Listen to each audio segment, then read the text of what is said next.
आमाच्या विशेष बुलेटिनमध्ये आपलं स्वागत आहे. पाहूया विशेष बातमी. राष्ट्रवादी काँग्रेसचे आमदार प्रकाश सोळंके यांच्या माजलगाव मतदारसंघात भाजप नेत्या प्रीतम मुंडे यांनी जोरदार शक्तीप्रदर्शन करत त्यांच्यावर थेट निशाणा साधला. माजलगाव येथे आयोजित बूथ प्रमुख मार्गदर्शन मेळाव्यात बोलताना त्यांनी पंकजा मुंडेंवर गरळ ओकणाऱ्यांना जनता योग्य उत्तर देईल असा इशारा दिला. यावेळी प्रीतम मुंडे यांनी प्रकाश सोळंके यांच्यावर अप्रत्यक्षपणे टीका करत कार्यकर्त्यांना आगामी निवडणुकांसाठी सज्ज होण्याचे आवाहन केले. आपल्या सगळ्यांना विचारायचे की इथे जे उपस्थित झालेले आहेत त्याच्यापैकी BLA 2 हे किती लोक आहेत? हात वर करा. सगळे तुम्ही BLA 2 आहात. तुम्हाला तुमचा बूथ माहिती आहे, तुम्हाला तुमच्या बूथवर किती मतदान आहे हे माहिती आहे, आणि मॅपिंग झालेलं आहे का तुमच्याकडे? मॅपिंग झालंय का? नाही. गणेश नाही म्हणतोय का रे? पूर्ण नाही झालंय, पण झालंय. मग किती राहिलंय? किती मतदान आहे तुझ्या बूथवर? 997 आहे. पैकी कितीचं झालंय? किती झालंय? हो ना, मग त्यांच्याच मार्फत झालं. अजून तुमचा रोल आलेला नाही. तुमचा काय रोल आहे ते आता आपल्याला राणेसाहेब सांगणार आहेत. मग त्यांच्या मार्फत झालेलं आहे. आता हे करणं का आवश्यक आहे हे आपल्याला सगळ्यांना आपण बघितलंय की पश्चिम बंगालमध्ये भारतीय जनता पार्टीची सत्ता येईल असं आपल्याला कधी वाटलं होतं का? नाही. पण आपण बघितलं की इतकी भयंकर परिस्थितीमध्ये सुद्धा भारतीय जनता पार्टीचा कार्यकर्ता तिथे टिकून राहिला आणि बूथपर्यंत पोचून जे सगळे बोगस मतदार नोंदवले होते ते बोगस मतदान तिथून आपण छाटू शकलो. म्हणून आपल्याला खऱ्या मतदात्यांनी भारतीय जनता पार्टीला तिथे निवडून दिलेलं आहे. तसेच प्रकार आपल्याला इकडे करायचे आहेत. तात्या, तुम्हाला वाटत असेल की ताई पश्चिम बंगालचं उदाहरण का द्यायलात? आपण तर मराठवाड्यात आहे, आपण तर बीड जिल्ह्यात आहे. तुमची परिस्थिती सध्या पश्चिम बंगालपेक्षा वेगळी आहे का? नाही आहे. तुम्हाला तसाच त्रास आहे की नाही? मग आपल्याला त्या पश्चिम बंगालमध्ये जर भारतीय जनता पार्टीचं कमळ आपण फुलवू शकतो तर बीड जिल्ह्यात का नाही करू शकत?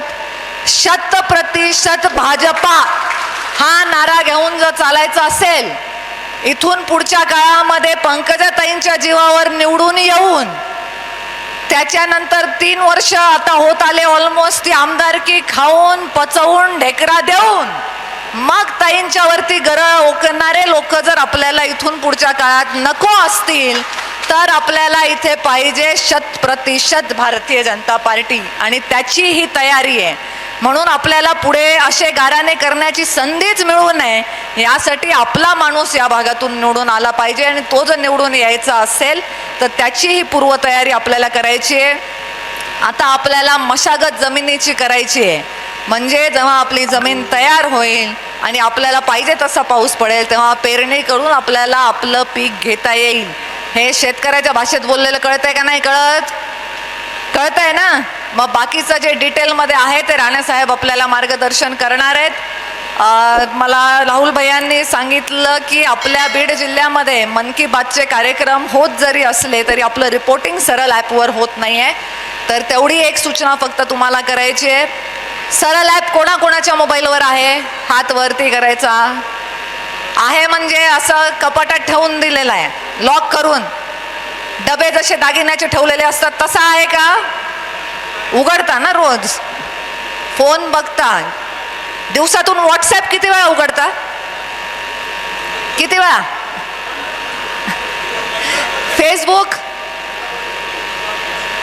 फेसबुक इंस्टाग्राम किती वेळा उघडता? किती वेळा ताईची काय पोस्ट पडली आहे, ताईची काय स्टोरी आली इंस्टाग्रामला, व्हॉट्सॲपला काय स्टेटस आहे, किती वेळा बघतो आपण? मोजता येणार नाही इतक्या वेळा.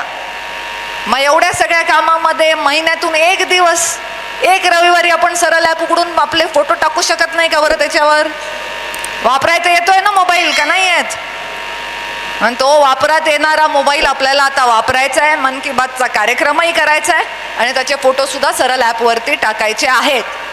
SIRच्या अभियानामध्ये काय काय काम करायचं आहे, कसं करायचं आहे, टप्प्याटप्प्याने आता पुढे आपण या अभियानात कसं जाणार आहोत, जेणेकरून आपल्या मताचे प्रामाणिक मतदार त्या यादीमध्ये राहतील आणि बोगस मतदारांची नावं त्या यादीतून उडवली जातील. यासाठीच्या सगळ्या ज्या पुढच्या पायऱ्या आहेत त्याचं मार्गदर्शन आपल्याला सुनीलजी राणे साहेब आता करतील. त्यामुळे ते जे सांगतील ते व्यवस्थित ऐकून घ्या. आपलं राजकीय घराणं मांडायचं हे मंचन नाही. जितकं तुम्हाला रडायचंय ह्याच्या आधीचे 12 वर्ष मीच ऐकले, पुढे पण मीच ऐकणार आहे. मला वैयक्तिक येऊन भेटा ना. तुम्हाला मला तुम्ही नवीन आहेत का? ते बिचारे, त्यांना काय माहिती बीडचं राजकारण. त्यामुळे त्यांना जी जबाबदारी दिलेली आहे ती जबाबदारी ते पार पाडणार आहेत. त्याच्यात त्यांना मदत करायचं, आपलं रडगाणं माझ्याकडे मांडायचं. बरोबर आहे? आमा चॅनलला लाईक करा, बातमीला शेअर करा, सबस्क्राईब फॉलो करायला विसरू नका.